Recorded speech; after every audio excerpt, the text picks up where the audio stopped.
It's your boy Soldier Boy, and I copyrighted claim the Artism podcast.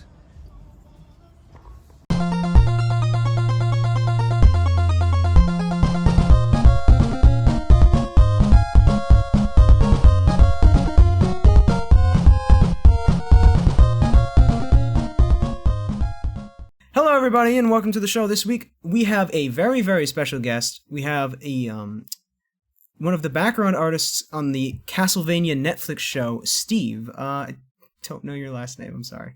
My name is Steve Stark. I am a background illustrator at Powerhouse Animation. And you've done some really, really impressive work as well, might I say. The backgrounds in Castlevania always just they just struck me whenever I looked at them.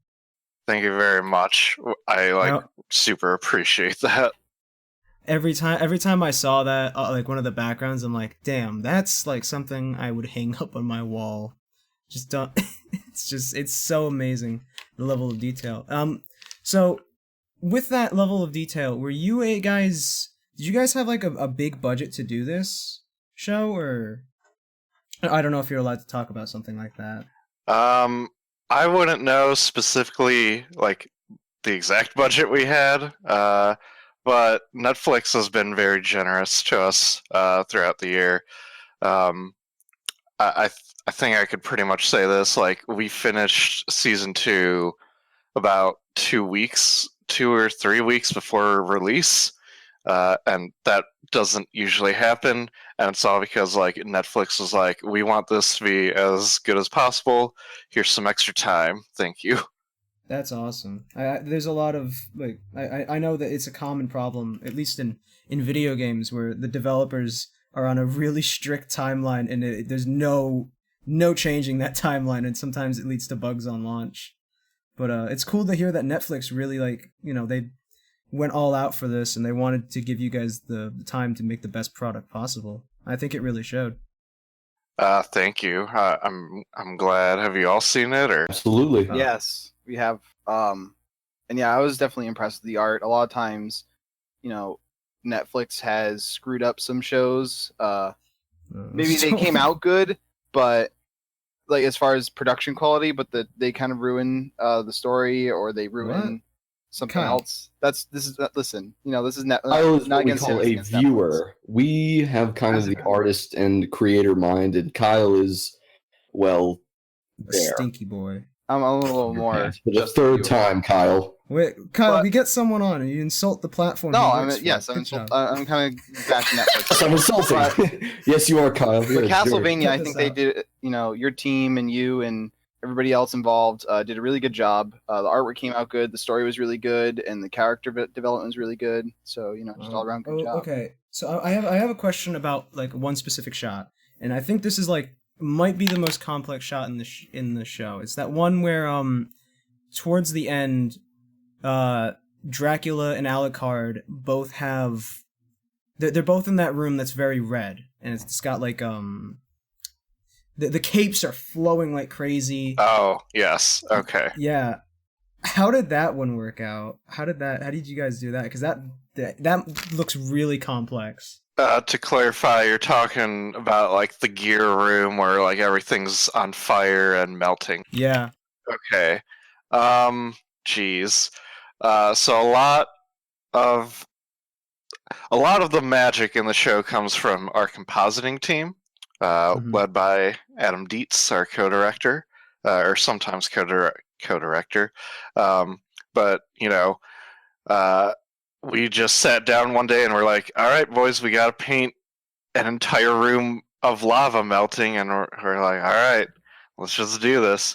And then I think my supervisor, Jose Vega, got done with his first, and then Adam, who was in charge of compositing that entire sequence, did a test. Put some flares, put some embers, all that stuff, and it just like it came out so lovely. And we were like, all right, this is what we're aiming for. Let's just go into it. And it was really fun. That's probably the funnest sequence I've done on the entire show.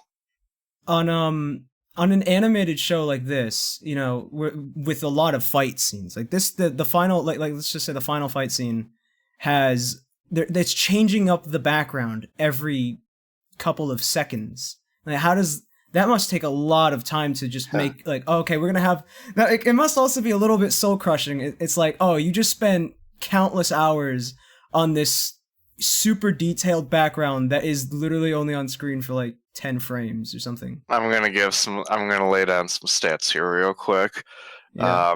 that I can think off the top of my head. So, a normal episode of Castlevania has about like 200 to 300 scenes in it, and scenes are obviously just a change of background and perspective and all that stuff. It's like different cuts, all that. So 300 average. Episode 7, which I forget the name of, had about 900, I think. Jeez. I think Sam Dietz, our co-director, or our main director, sorry, he posted a screenshot of Trevor and like right as the big castle fight starts, and he said like, I drew this, and it's like super pretty, and it shows up for like literally 0.1 seconds. Like there's even that one bit right before that fiery room where they're just like plowing through different rooms, and it's only there for like 2 seconds each room.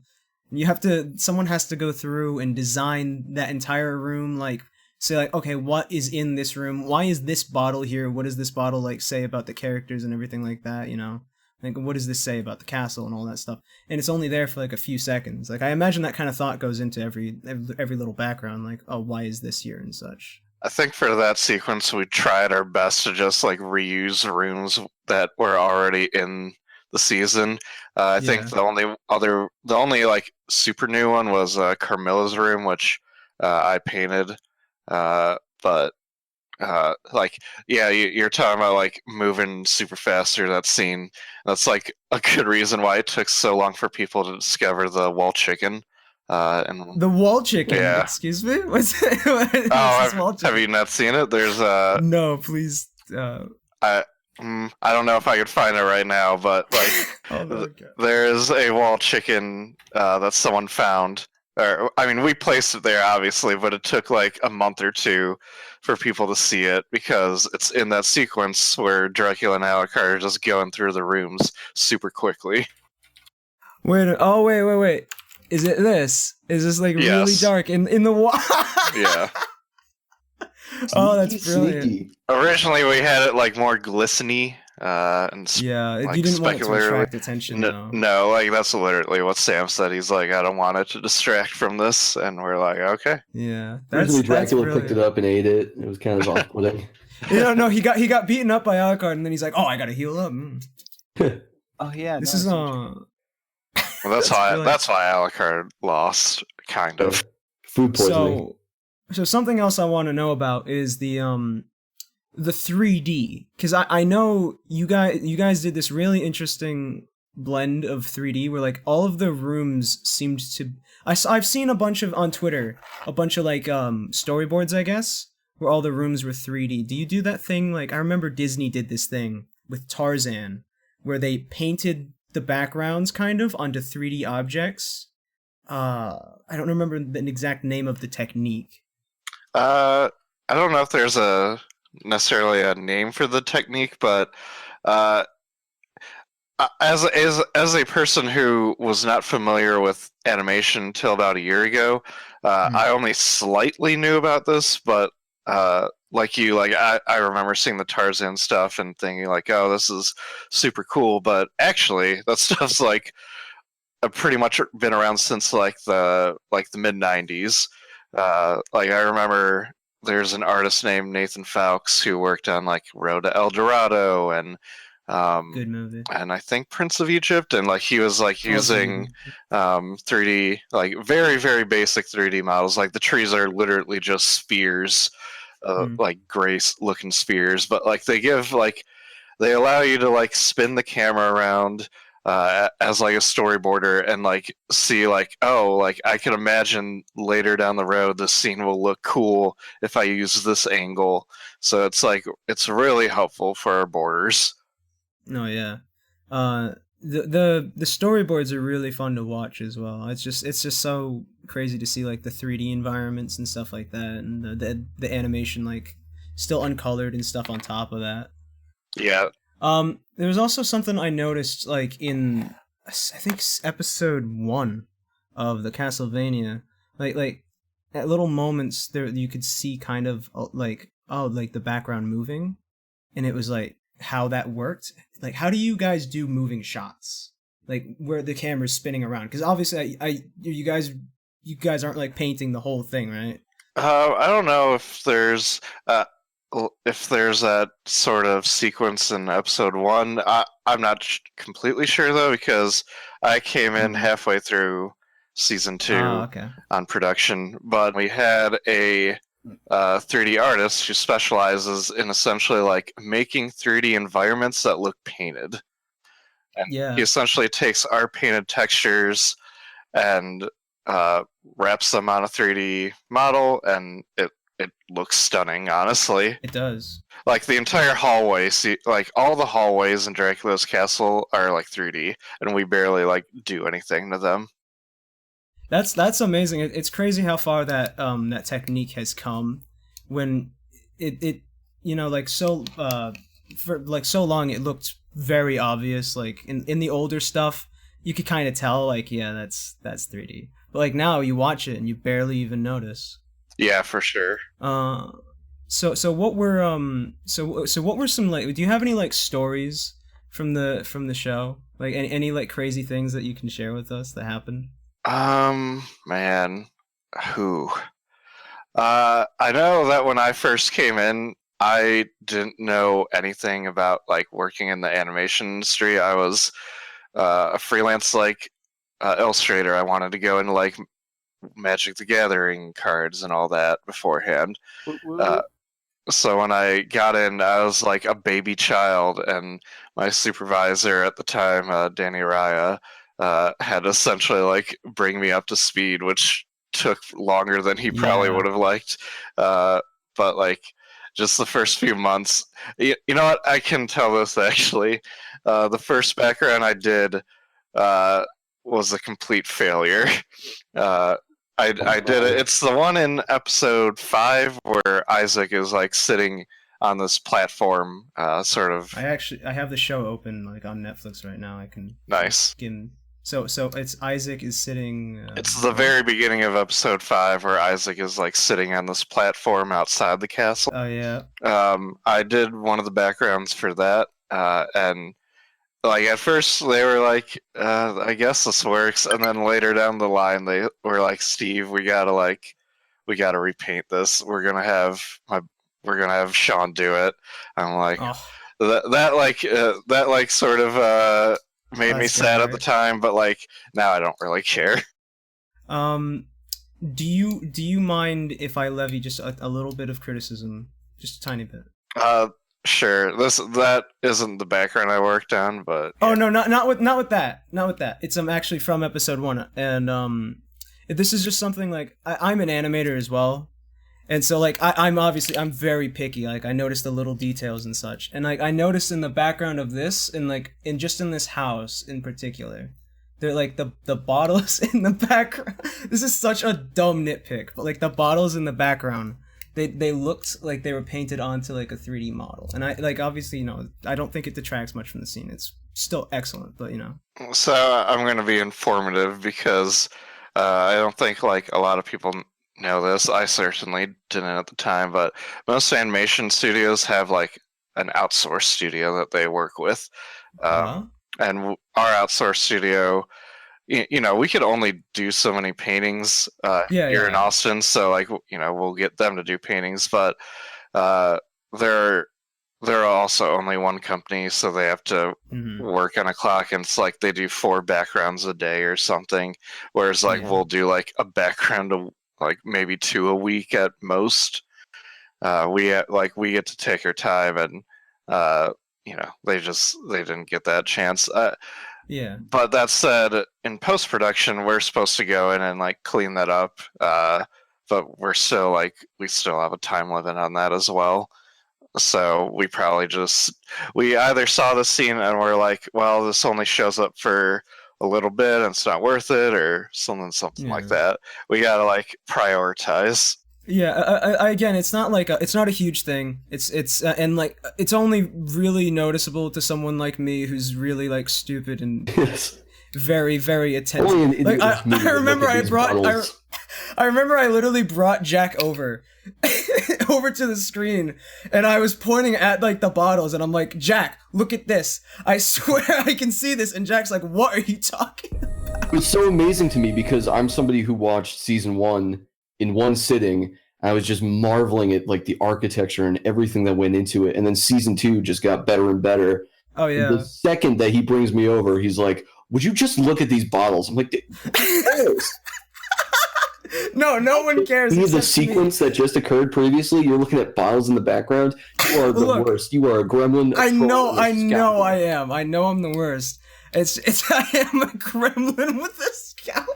If it helps, even the stuff I did, I like always have trouble looking at my own stuff. I'm I nitpick myself to death. That's the curse of the artist, isn't it? Is you can't really enjoy your own stuff all that much, can you? Always seeing the room for improvement. Never hang your own paintings in your house. Exactly. Like I tell you, whenever I make something, like even as it's rendering, and I sometimes I have a time limit, I gotta have this done by then. Even as it's rendering and I'm watching the frames go by one, and I'm like, fuck, I should have used this tint or something like that. And it's just like, oh, there goes that. So this needs this, yeah. So I'm actually curious because you say painting. So are you guys painting these on like canvases and then getting them into it, or is this digital painting? It's all digital. It's all digital painting? Okay. It was all done in Scratch. I think the closest we get to traditional stuff is our outsourced studio will sometimes do pencil storyboards. Wow. Okay. Or not storyboards, they'll do pencil keyframes, sorry. The whole thing was made in GIMP? Yes, Very definitely. ambitious. Very ambitious. Takes us 3 hours to move something. I don't know. What was... Yeah, go ahead, Kyle. I'm also curious, like, so referring back to the image I posted of the stairwell, how do you go about, like, not necessarily knowing what to draw, but, like, creating a scene that fits into the world? Like, how do you know how you want to design it, and what's that process for you? So this was like one of the first few backgrounds I got to paint. And at the time, I was wondering that question myself before I entered Powerhouse. And that's like, oh, they give you like a very, very, very, very basic 3D model to work off of, or a layout, which is like a line art drawing that's been done, and you paint over that. And they'll people will tell you like, here's like the mood we're thinking, or if I'm really lucky, they'll have color scripts available, which are like little thumbnail sized versions of this painting or something, but they're done very loosely. They're just like meant to like tell you like, here's the feelings we're going for and all that. Okay. Okay, so with this show, obviously it's you're taking a big risk by making it based off of video games. Video games have a very infamous reputation, to say the least, with because adaptation, 100%. Yeah, with adaptation. Many are calling this the greatest video game adaptation of all time, and I'm inclined to agree.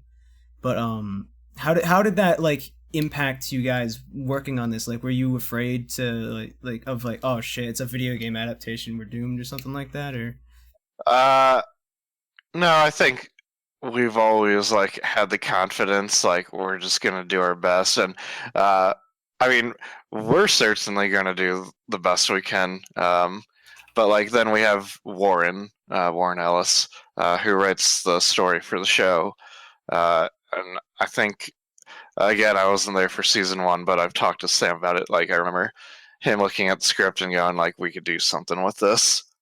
And you just got to go in with full confidence. And he was a fan. Him and his brother were a fan of the game, so I think this was just like a big opportunity for them, and they didn't want to screw it up.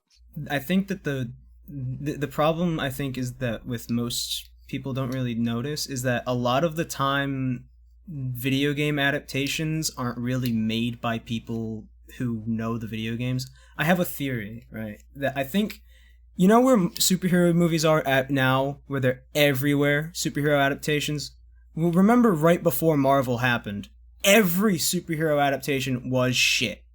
And I think it's because it was mostly made by people who didn't like grow up with the comics. And now video games are still a fairly new medium, so I think as time goes on, we're going to get more adaptations like this show, where it's made by people, who really grew up with and respect the source material a lot, and are going to make excellent adaptations, and people are going to want more of that. I don't know if you saw the news recently, but our producer Adi Shankar recently got the rights to make a Devil May Cry animated series. Oh, yep, I'm really excited about that as well. He's quoted in there saying I bought the rights to it so the people in Hollywood don't screw it up. Oh, I love that. That's brilliant. You just gotta get people with passion and people Exactly. who care about the source they're working with, Yeah. and you'll get a good. Lots of people are like, "Oh, video game adaptations just don't work," or something like that. Hey man, that Silent Hill movie was okay. Yeah, it wasn't I'll bad. defend it. Also, I will defend to the hilt those Mortal Kombat movies. They're brilliant. They're pretty special. That's all I'll say. It's crazy to think how the theme song from that movie kind of became the unofficial Mortal Kombat theme song. Oh yeah. Mortal. Yeah, that whole thing. It's crazy that really took off, even though the movies were critically panned.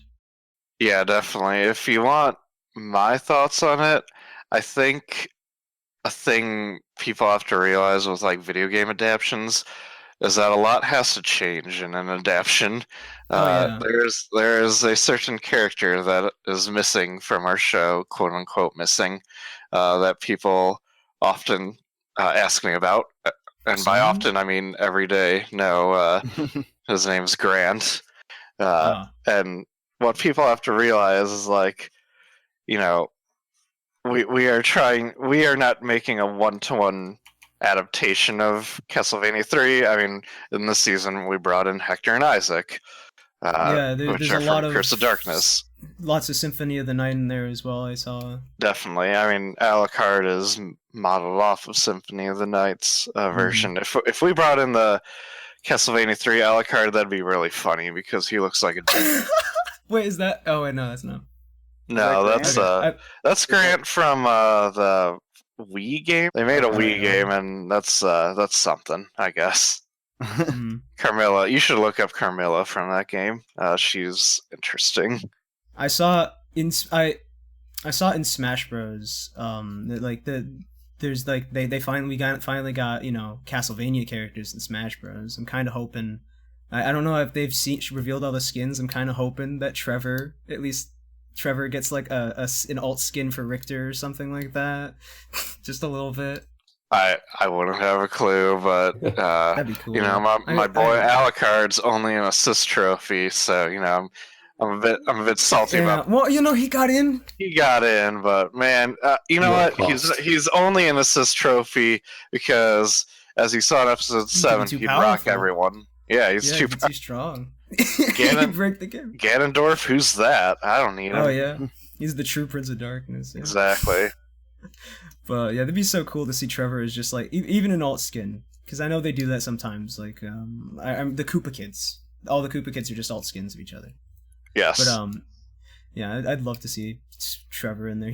He's this show actually sparked my interest in Castlevania as a property. I'd never actually played the games until same. Yeah. I had only played the first one beforehand, and now I know everything. I know too much. You know all the lore. Is that the Grant you were talking about? Correct. In Castlevania 3, you can play as usually in the first few Castlevanias, it's you just play Simon, and it's just him. But in 3, you play as Trevor, his ancestor, but you could also play other characters as well, such as Sypha, Alucard, or Grant. And Grant's special ability is that he could change direction in the air, and he could climb. Whoa. The man who can climb anything, Suicide Squad. I think Warren's reason for him not being in the show is that he is a landlocked pirate, or he would be a landlocked pirate, because in the games he's a pirate, but in here we're mostly in the middle of Romania, so kind of an awkward place for a pirate. Well, what about the Viking? He loves boats and shit. Dracula's calling him in for a favor. True. What's Grant gonna do? Climb up a pillar? Yeah, exactly. Yeah, He'll just get turned into a boat. It's not as overwhelming as the others. Like the smoke lady, she just turns to smoke and can kill you from being in smoke. Yeah. Well, there's that, and what do you know what? There's that classic Neil Blomkamp, right? I do. He's always trying to get a video game adaptation of something. He's like constantly asking like people in Hollywood, let me make a video game adaptation of like Halo. I think he wanted to do something with Mass Effect as well, but they just won't let him. And I feel like Neil Blomkamp would be able to do it great. In my opinion, he should focus on making a good movie at first before making a video game movie, because he hasn't done that. District 9 was good. It's all right. Well, property. We can give him the Wii Sports movie. The Wii Sports movie. They're making a Tetris movie, a Minecraft movie. I don't understand Tetris movie. How is that even going to work? It's a political metaphor. If they make like a biopic of the guy who made Tetris, sure, I'm into that. Yeah, here's the only plot I can imagine. All right, so the Tetris blocks, they're if you conform and stay in line, then you disappear to history. It's all a metaphor, right? Like if you line up, then you're vanished and you're deleted or whatever the hell. Stretch that into 2 hours. Just stretch that really basic metaphor into 2 hours. It's gonna be the Emoji Movie again, right? Like it's gonna be that. I have not seen the Emoji Movie yet. I have no plans ever. Like imagine the Lego Movie, but no charm and not good. Imagine just the most garbage movie you can. I'm kind of at this point. I'm kind of the opinion that like a video game movie isn't worth. I think like Castlevania, like the first season works because it leads into the second season. It's not like you see like the first season of Castlevania. It's like that's not it. There's more to go. So you think a video game adaptation works better as show?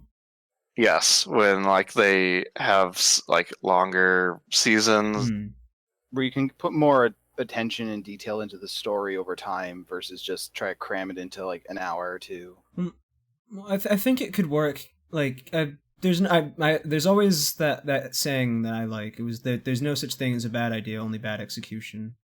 I think it could work. You have to boil it down to its very bare essentials. I'm painting with a broad brush for sure. I think it's just that most video games are like long. Yeah, like they're very long. That's so the it's thing. like is a hard lot to of it's fit fluff. all that into. A lot of it's fluff. A lot of it's fluff, but like the Jordan Vo Roberts or whatever is making like a Metal Gear Solid movie. It's like, man, I don't want that. How are you gonna?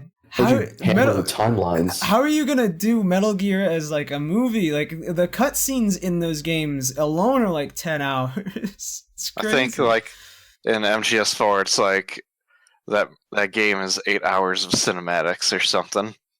If you're gonna do a movie, make it like Revengeance, where the plot really doesn't matter and you're just there to see cool robot shit. Yeah, definitely. Well, okay, so I'm thinking. I think the problem is that video game adaptations always try to directly mimic the story and not just take the essentials and build their own thing. Like this Castlevania show, it not really a direct adaptation. Correct. It takes a lot of deviations, and it's like there's so much more to it than the original games in terms of story. So, and that's, I think, the strength of it. Because if you were going based off of the games, it'd be like a really bland one dude, like, wearing He-Man outfit, runs into castle, beats up a bunch of werewolves for, like, a few hours, and then punches Castlevania with a whip. Punches Castlevania, Yeah, he huh? punches John Castlevania, the hero. John Elvis Castlevania, Yeah, he punches Dracula founder with of the with Castlevania his fortune. whip. Yeah. You know, it. For sure. You have to take your own directions with it, and while staying loyal to the core feeling of it, I think is the important part. Like if you were to make a Halo movie, right? You just need the Covenant, the Chief, and the Arbiter, and all the stuff in between really doesn't matter that much. You know, it's funny. I know people hate the Resident Evil movies a They're lot. funny.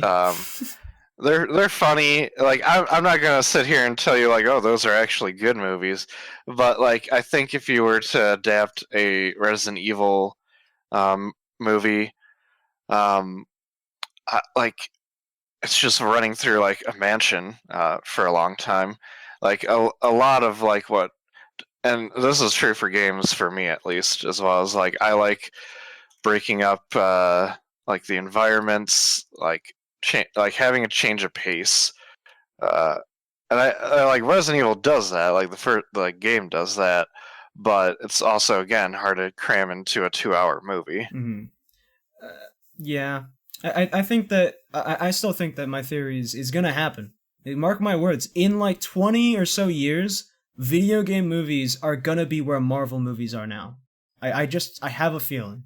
I think it's just the nature of cinema with adaptations, because right now we're getting into book adaptations, and we're not reading. We're watching TV. We're not reading. Says the you. reboots are in the cartoons. Oh yeah. Well, yeah. There's that, and well, there's also the reboots of. I'm not going to talk about that again. I've already ranted enough about Disney's Lion King crap. Oh boy, don't get. I'm not going to talk about. I mean, I could go into my personal thoughts. Go up the ahead. book. Go ahead, Man. Why not? So What do you think about it? Disney is just trying to fucking erase their history at this point. Mm. They're like, man, 2D's so 5 minutes ago. 2D Live action's where it's at. We're gonna make it all better. Here's a Beauty and the Beast that's like bad. Scary. Oh yeah, yeah. It's just like, yeah. Let's take away. I'm imagining the live action. I remember the colors of this Castlevania show were really striking. Like especially in that last bit, like when they're walking in to the castle. I love the colors in that. I feel like the live action adaptation would just be bland and realistic looking. We definitely like always talk about colors and mood and stuff. Like literally this week, Sam told me like, I got to be more critical to you on this piece that you're working on. We need like the art to really shine through because it's just the camera's gonna be resting on the scene for a while. Mm-hmm. So the art needs to look stellar. And we want like this specific color to represent this mood and stuff like that. Well, like we really think about that stuff for sure. Oh yeah. I remember. Here's a story. Like the very last scene, in Castlevania season 2, where Alucard's sitting and crying. I remember we were going back and forth on like the lighting in that, like how it's amazing. Like we were like one person was like, I don't like this lighting, it's kind of unrealistic, and I was like, yeah, but we're going for mood here. We want to really push like a feeling of like warmth and atmosphere and like a sense of home and belonging, like just juxtaposed against Alucard's like loss. And sometimes sometimes realism isn't the way to go. No, I mean, a lot of times it isn't, especially in animation. You can do so much crazy shit with animation. Yeah. Why would you go for realism? Exactly, and that's the thing is, well, if you're working in the medium of animation, why would you restrain yourself to the bounds of real life when you can do anything, just anything you want? And it just seems it's restrictive. I don't know why. Like I remember, like as a teen, reading like Roger Ebert reviews for animated films, and he was always saying like sometimes animation feels much realer than like real life. Oh yeah, it's because it's kind of like how your brain perceives it in memory, really. For sure. Because like while you're looking at something, yeah, but then the rose tinted glasses kind of thing. You remember it looking better. You have this image in your head, and that's kind of like what animation is. It's kind of like a lot. It's like real time what your brain perceives, kind of. If yeah. Do you guys like have like an animation like that just has stuck in your mind through the visuals alone? 100%, yeah. Well, I don't mean Me, to it's, jerk you off, but Castlevania, but Avatar. Alright, I'll take it. Avatar Thank you. Avatar: The Last Airbender. Absolutely. Have you ever watched that show? I just rewatched it. Oh yeah. Or I just got through the first season, Korra. I'm gonna move on to 2 soon. I wasn't as big a fan of Korra, but I it's alright. I feel like I liked that entire first season except for the last 2 episodes. Oh yeah, where- like, I liked Ahmad in that. He was so interesting, and then he took off the mask, and I'm like, okay, whatever. Yeah. you're really whatever now. It's just he was like an idea, It was cool. More like a meh. Shut Damn. up. Got him. But yeah, the original Avatar: The Last Airbender, I thought it's beautiful. That show also has fantastic backgrounds. There's actually a bit in Castlevania season 2 that reminded me a lot of Avatar. Is that bit where Sypha is fighting the demons at night, and that one blows a big fire blast at her, and she like fire bends it. I don't know how else to say it. Yeah. I don't know for sure, but I think we had a lot of control over like how the fights went in season 2.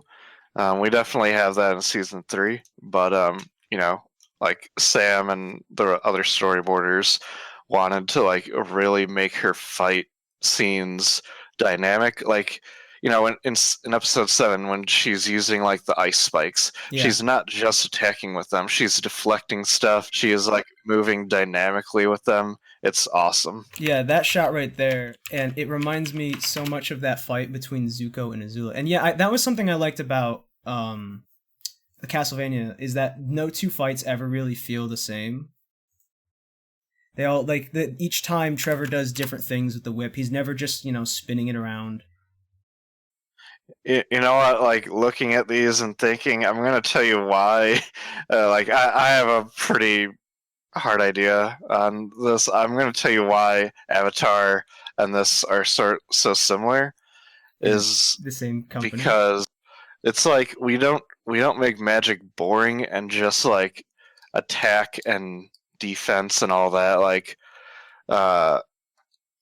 good use of like magic and animation or storytelling in general is like using it for regular stuff. Yeah. Like in season 3 there's like definitely a lot more of that, of like Sypha using it for more everyday stuff. Yeah, it's well, I think also having a set of like understanding of what can happen drastically improves it as well. Like now, like the second once Trevor, forgot his name for a sec, gets the new demon killing whip. I don't remember the actual name of it, but he gets the new whip, and you see it used for the first time. You're like, okay, so this is like a one-hit kill weapon, and that's it's a vast improvement, but it's still just that whip. There's it's still a whip. It's not, you can't do this with it or whatever. And Alucard from the first fight, you with him and Trevor, you see what he's capable of, and that really helps it. Okay, like now because your brain's always doing these little calculations in your head of like, well, what could he do in this fight? And if he just pulls up new bullshit every time they do something, it kind of like, it makes it feel like, oh well, he's just cheating. It's just dumb magic, But Sypha kind of has a very consistent use of magic where you never feel like, oh yeah, that's weird. Why is Sypha suddenly able to turn people into frogs? So silly shit like that. She justifies like the crazy shit she can do sometimes. I mean, that's just good. Like anime fight logic in Yeah. general. It's like set up your rules ahead of time. Oh yeah, of course. That's like why JoJo's Bizarre Adventure is like so Yes. good with its fight scenes. That JoJo's Bizarre Adventure, that's yeah, exactly, and that's why like there's that always thing in animated shows where it's just like, oh, you know, how do you keep making the characters more and more powerful? Because, you know, last season they had to fight this guy and he was like the God Emperor of Death. Well, how are we gonna top that? Oh, this is the God Emperor of Death too. But like JoJo's is all about like outsmarting people, which makes it completely different. Because like that one guy with the cards, you remember that guy with the cards? That's in part 3, right? Yeah, that the card Yeah. game guy. Like he almost killed everybody. He almost defeated the entire crew, and his stand is shit. He's really like weak as hell. Like if Polnareff hadn't been a dumbass and challenged him, then he wouldn't have been able to do anything. JoJo could have punched him out. It's like, and then like the creator of JoJo's like takes that farther with each season. He's like, okay, in part 3, Jitaro's dude just punches really fast. Yeah. But like in part 4, Josuke's he heals people. Yeah, he can rearrange things. He heals people. His punches aren't actually that damaging. And in the new one, it's like this dude makes life or something whenever he punches. I forget Journo's powers, but yeah. So getting back to Castlevania before we run out of time. Mhm. What is like the thing that surprised you the most? Because you said you'd never worked in animation before this show, right? Mhm. What was the thing that surprised you the most about working in animation for the first time? How small a studio can be. We are gaining momentum, I would say, but like Oh yeah, Powerhouse is still very small. But you know, I think when that's changing. when I got here, like a few months after, we got another series. Like Castlevania was our first, and then we immediately got another one. That's going to be Seis Manos, which I think people will really like. I work with the background artists for that, and every time they show me something, I'm like, man, this looks fucking cool. Yeah. I see this studio going very far. It's you've already gotten a ton of like social media love. Like everyone's loving this show. I've seen reviews from all the people I usually go to, and they all say it's great. And you know, it's all over Twitter and everything. You know, it's and I feel like if you guys, you know, like and everyone's looking forward to season 3. You guys already got a season 3, right? Yeah, we were working on it while working on season 2. Really? Oh, so before the thing was even out? Yep. That's how a lot of studios do their seasons. They overlap them. We've been working on season 3 since July, June, probably July, something like that. And I literally have no clue what the timetable on it is, so I literally don't know a release date or anything. You can't leak the release date for us? I wouldn't. I could make something up and it would be wrong. January 2019 confirmed. There you go, boys. I can say I think this is out there. It's gonna be 10 episodes. So that's fun. It's pretty crazy. Like we just got all the scripts in about a month ago, finally, and it's gonna be fucking tight. What is your favorite part of working in working on the show?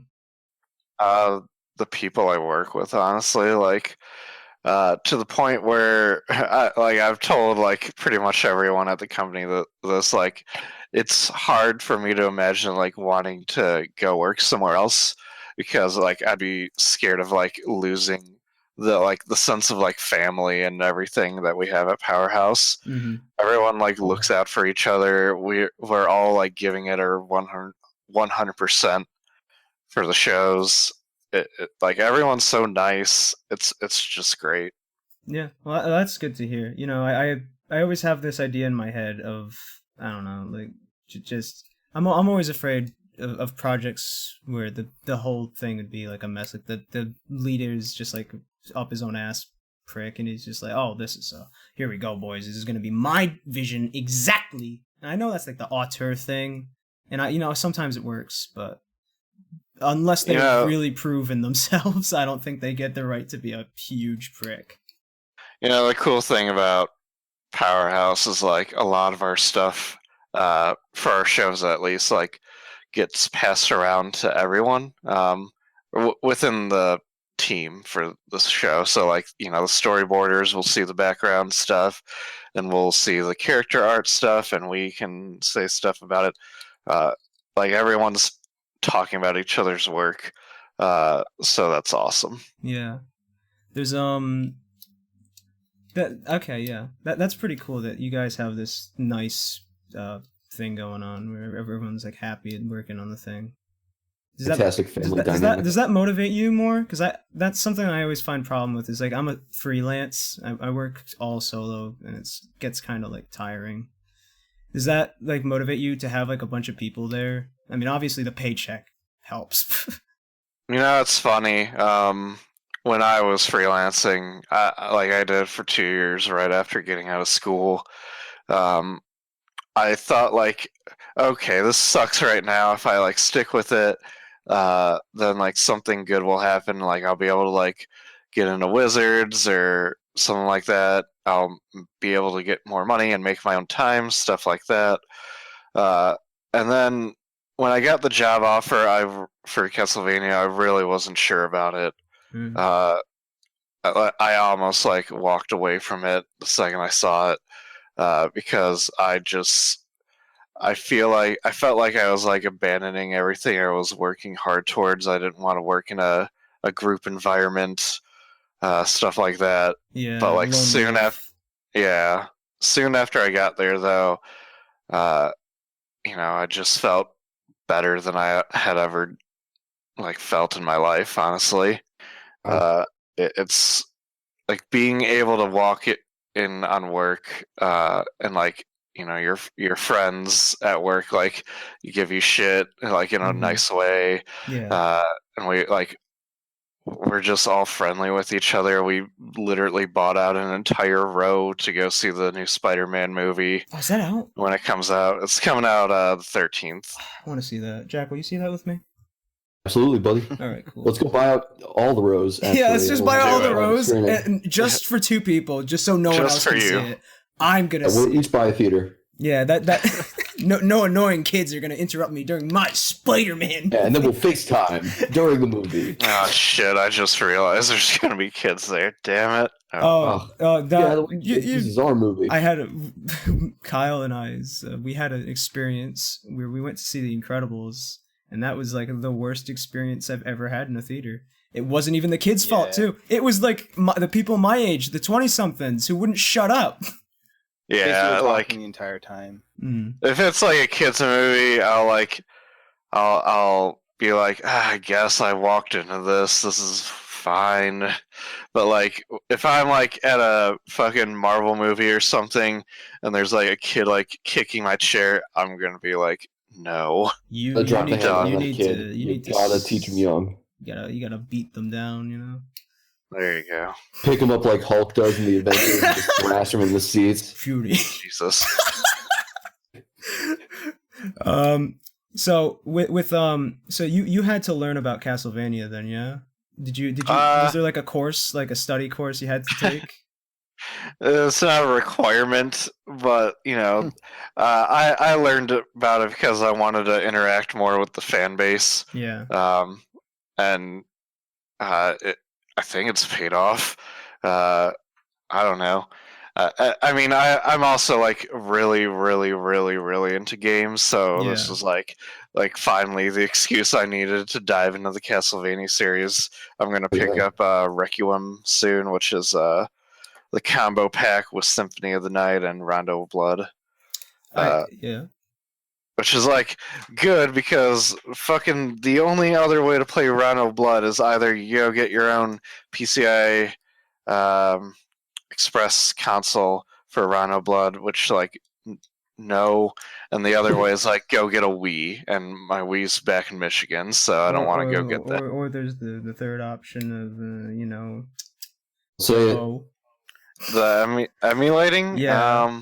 I don't know if you're allowed to talk about that. So No, it doesn't matter. I feel like I had a reason why I didn't want to emulate Round Blood. I forget, because I emulated Castlevania 4, and then that didn't matter because I just got the Super Oh, yeah. NES Mini. Yep. So I don't know why I emulated that. I got. Oh wait, you know what? I think it's because like emulating of Round Blood is like a bit hard because like there's just not a lot of emulation for that specific console that it was on. Oh yeah, I recently emulated Symphony of the Night on my phone because I have a long train ride to college every time, so I need something. Symphony of the Night. There you go. I'm interested in the series, and I'm gonna play the best one according to everyone. That's what people say. I'm pretty excited, but like I feel like it's gonna be like sort of quaint for me It's gonna be because I've already downplayed, played. yeah.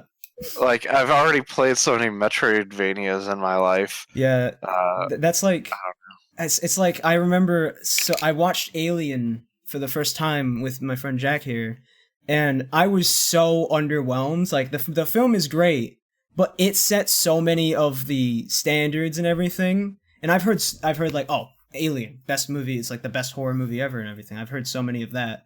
And then I watched it for the first time. I'm like, I've kind of like seen this. I've seen this movie. Yeah, like it's funny. I'm following a dev right now who's like a game dev who's watching those for the first time, and he got to Aliens, and there's a part where you see the ship, and he just commented, "That's literally the first shot you see in Halo." Yes. Oh my god. I was watching it with Jack, and Jack told me to shut up and stop making Halo references. I mean, fucking what do they say? Like Stay Frosty and all Yeah, that. Like there's a like whole, Call of Duty steals from Aliens. Like Oh yeah. it's just everywhere. There's that whole bit in Aliens. There's the helmet cam footage, and then I'm watching that, and I'm like, wait a minute, they did this in Halo 1 with the flood. The tracker's like pretty much just par Yeah, to Halo's tracker. It's great. Bungie wanted to make an Aliens game, but they couldn't get the right, so they just said, all right, we'll just change up a few things. There we go, we have our Aliens You'll game. steal it. I really like Halo, I but love it Halo. is not the most original thing. Well, no, it's not the most original thing, but nothing really is. Everything is Yeah. just how you mesh the multiple bits you've stolen together, basically.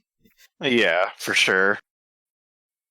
Have you ever actually read up about Vlad the Impaler? Oh man, so That guy. I listened to a podcast called Lore, and Oh yeah. it's like these like little 20-minute episodes, and they talk about like monsters and shit and like the actual real world history of them. And the first episode is literally like about vampires, and yeah, they talk about Vlad in there. I completely forget what the fuck happened in that episode, but I remember it being very cool. Vlad is a bad person. He's a real jerk. Not He a is- cool friend. Not a cool guy. Well, I mean, He is definitely a bit fucked up. I had to do a school report and like a historical figure from around that time, and I'm like, well, I've heard a lot of cool things about this Vlad Dracula, or not Vlad Dracul fella. I've heard a lot of cool things about him. Let's look him up. And oh wow, that's boy, this guy was quite something else. I kind of want to like, you know, Vlad and our Vlad in the show, like both impale dudes, Oh yeah. as you see in the first episode. I kind of want like, we always like throw around like hypothetical like animated like little shorts or something that we'd want to do, and I want to do one where it's like Lisa has to awkwardly ask Drac to take down the like thousands of impaled skeletons outside. It's just like, no, that's from my youth. That's from the good old days. The gold. It's like a wife asking, "Hey, can you take down this like poster?" It's just like, no, that's a photo of my first car. I can't take down that. The young kids wouldn't understand how good it felt to take the scalpel from that. Listen, it was a phase I was going through. It's over. This is the real I me, swear. Mom. I am the Impaler. I want. And then Lisa's like, well, if it's a phase, why not just take it down? He's like, I can't. I want to see also one of those shorts where fucking Dracula actually dresses up like the real Vlad, and it just says, "Why are you dressed like an idiot?" He's just like, "How could you? Look at my cool mustache. It looks like I've got a tiny croissant underneath my lips." The other scenarios that we always want to do is like a beach episode, and then like a Christmas episode, like A Christmas episode. how Dracula saved Christmas or something. I would love to see that. Vlad saved Christmas. Oh, that actually looks kind of like him. That kind of looks like the one from the show. He just got weird facial hair. We definitely like took inspiration from that. We have a lot of Bloodborne inspiration. I just like to imagine like that's him in the 80s. You know how like you see pictures from your parents in the 80s and they all look like weirdos? That's Dracula. I'm so embarrassed. That's his 80s phase where he thought like, oh, this mustache is gonna get me places. This is me being very cool for sure and not totally weird. Love it. Oh, I would love to see fucking Dracula Saves Christmas. Let's get that trending. So you get the budget to make Dracula Saves Christmas. I'm just gonna ignore that he said there should be a beach episode of Castlevania. If you pledge $20 to our Patreon, you could get our Christmas episode for sure. A beach episode where they all show up to the beach and then like someone trips and their clothes fall off and they shatter into dust because they got hit by the sun. I've definitely wanted to see like a very very exaggerated like slice of life looking Castlevania series where it's like more like the anime they have overseas. There's an anime overseas? I mean in Japan. Oh wait, I thought you meant an anime of Castlevania. No, like anime in general. Oh, okay. Actually, hold on. Where do you all fall on this amazing argument and definitely very valid? Is Castlevania an anime or not? Good question. Okay. Well, don't feel afraid to answer. We don't give a fuck. The primary like if I had to like answer, it'd be like, does it matter? But like, good answer. Yeah, just like I see all these people all the time are like, oh, Avatar: The Last Airbender isn't an anime. It's just like, okay, it's good. Doesn't matter really, but I mean, I guess it is an anime because the Japanese definition of anime is just like an animated thing. So yeah. I don't think anyone at the studio actually cares. No. We're just like, we find the discussions people have about it very. It's so shallow. There's no point. Like, why bother?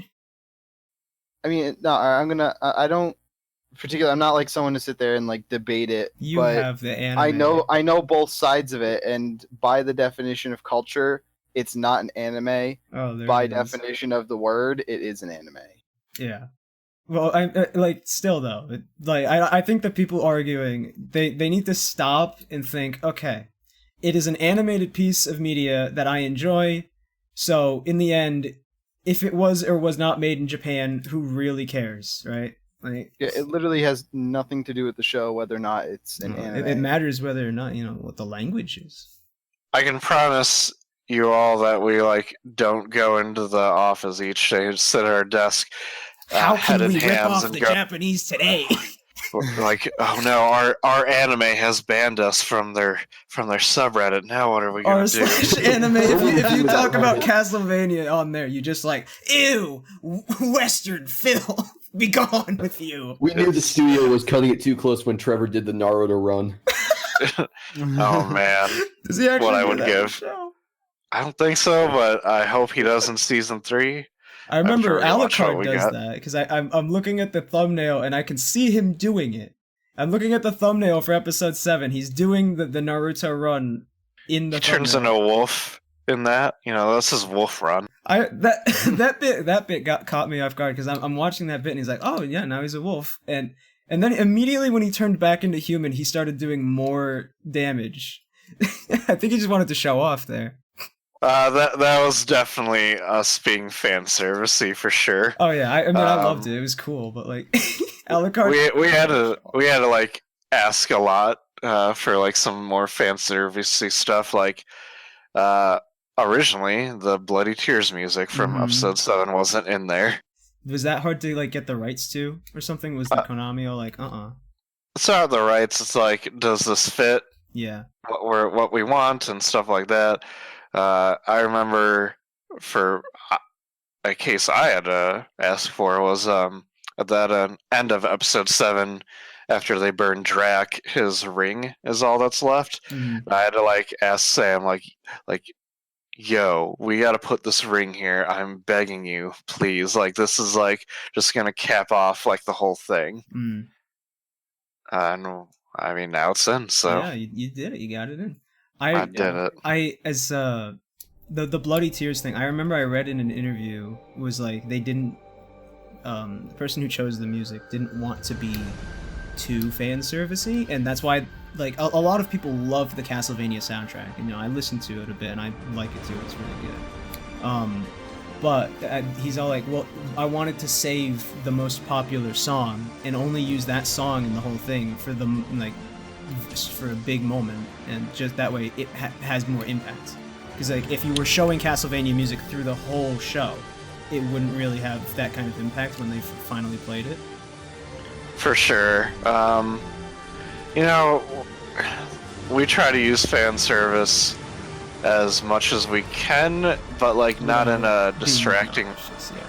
Like episode 3 is like might as well be retitled like fan service the episode, because that's when they get into the hold, and it's like I think someone did like the count. There's like 40-ish like objects from the games in the hold or something. Yeah. It makes me want to play the games. I feel like I feel like there's so much I could enjoy with like if I actually played more of the games and like notice.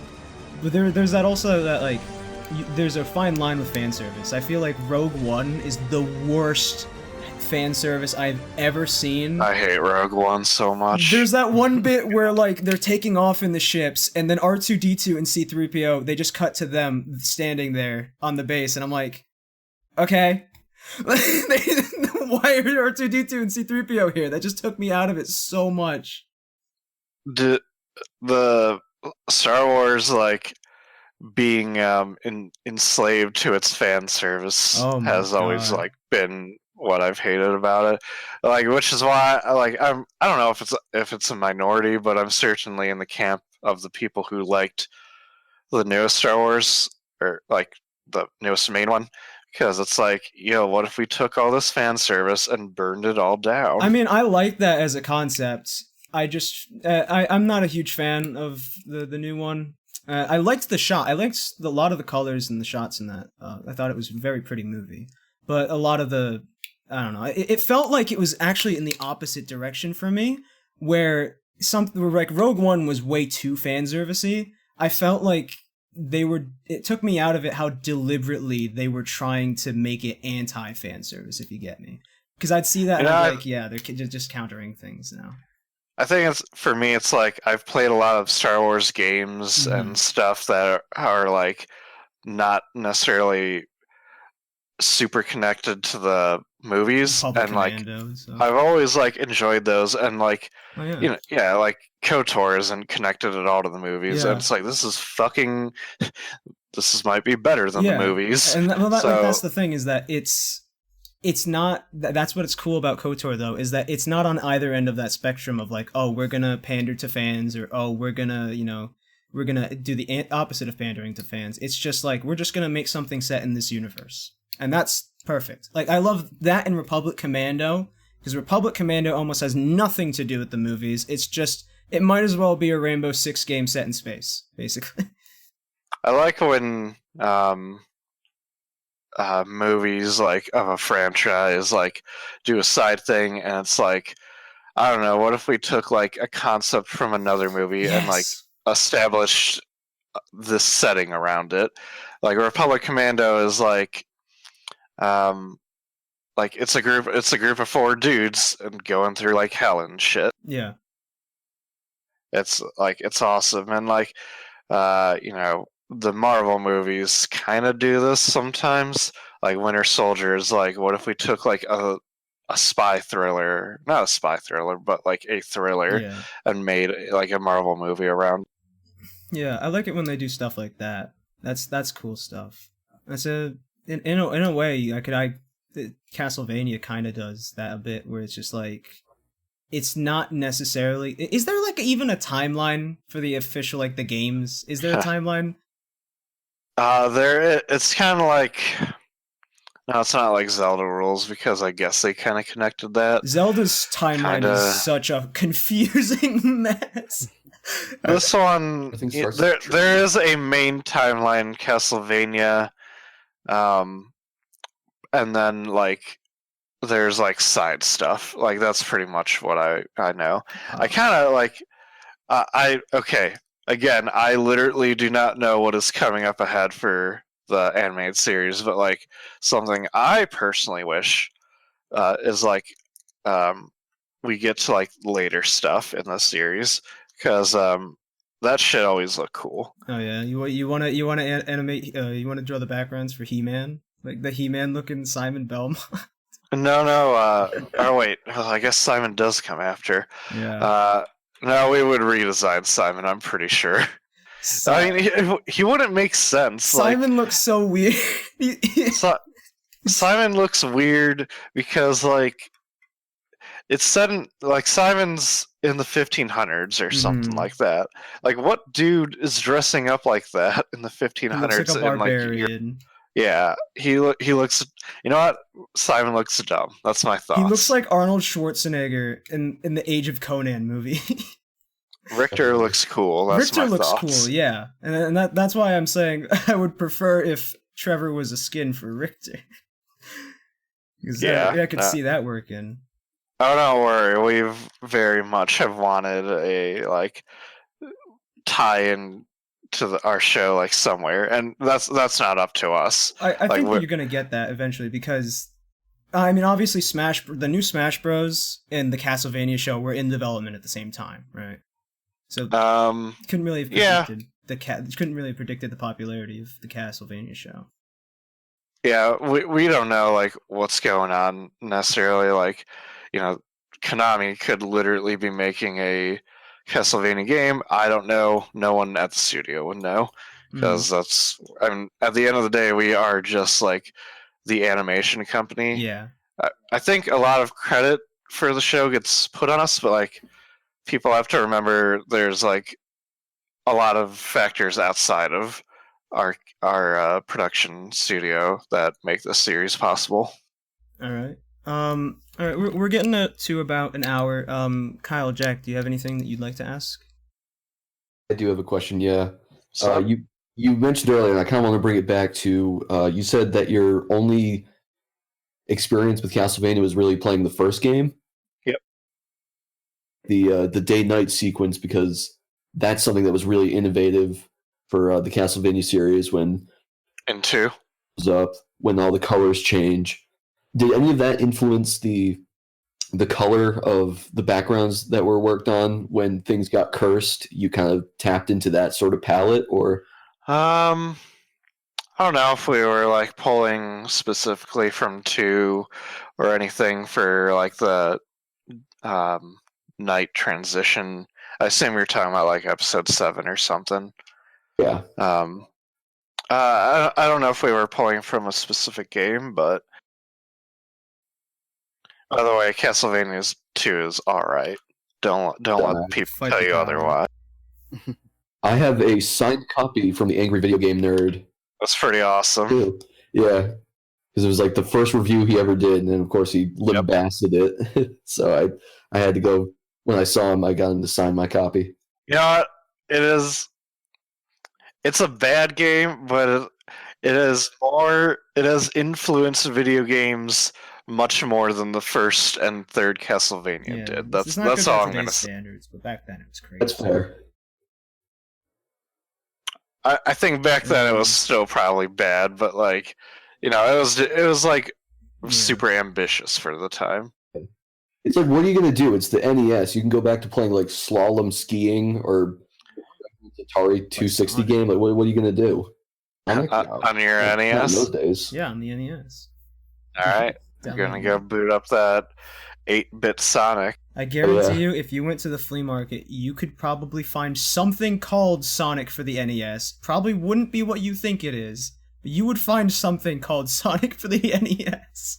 You know, like we spoke about emulation earlier. Like, if you go on like any like pirate sites, like here's 800 NES games or something like that.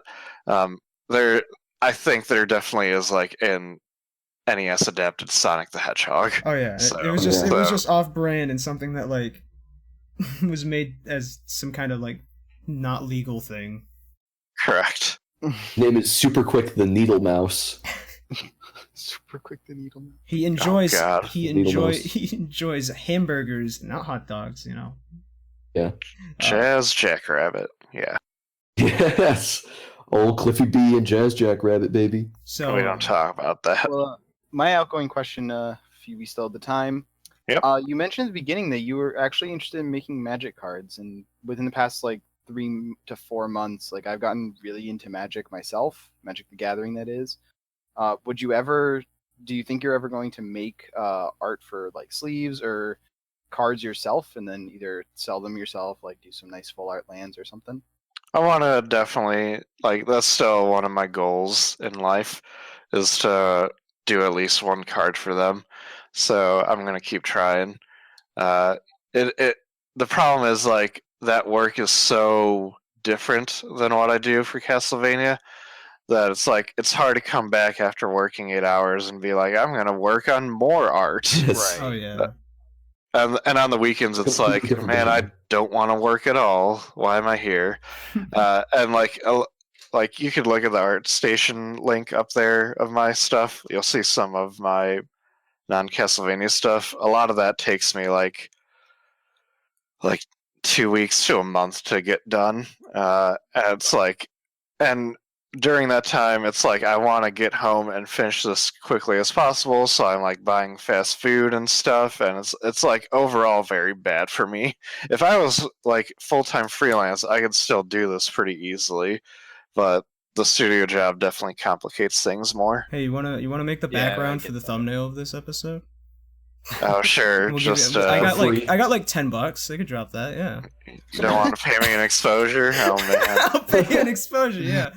So we got we got our little. I'll make that beach episode for you. It'll be great. Oh, yeah. We'll write this I've enjoyed your podcast art. Oh yeah, you looked at it. Yeah, it's quite, I like that it's individual for each episode instead yeah.